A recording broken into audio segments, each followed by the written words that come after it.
Good evening, everybody. I'm Scott Lewis, and I will now read to you a short story from my short story collection, Vibrant Mood Swings. I will read to you Tate.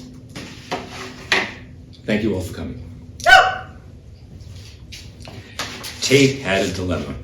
He finally needed to move out of his sister's basement.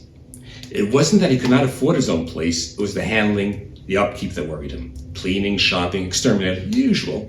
Besides, he was always crashing at his best pal Nicodemus's place after hitting the bars. Tate would still be living at his sister's place if it wasn't for his brother-in-law Julius. He told Tate that he needed to move out pronto because his younger brother was moving in with his girlfriend. Julius offered Tate the laundry room as a spot to sleep. Even though there might be some advantages to this, Tate took this as a sign that maybe it was time to move on. He was never that concerned about having clean clothes anyway. Ha! Tate found a flat on Lantern Street, which was small but livable. He wanted everyone to know about his new status. He wanted everyone to know about his new status as a cool guy with his own pad, so he decided to have a party. He got together with Nicodemus for party planning advice. Nicodemus thought about it and then realized he had no advice. He had never thrown a party. His place was too small.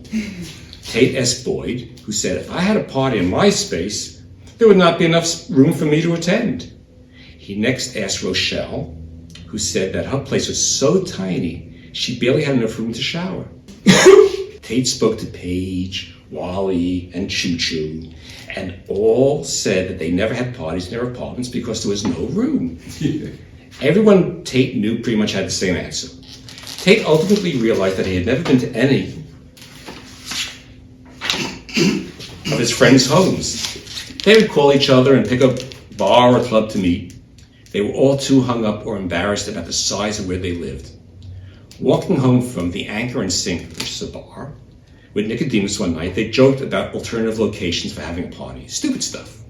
Like the fourth car on the number 8 train, renting a blimp, Mount Jacques Cemetery, or even in the sea. As they waited by a traffic light, Tate noticed workers from Atlantean Power, Energy, and Sewage going in and out of an open manhole. Nicodemus laughed and said, man, there is probably lots of room down there.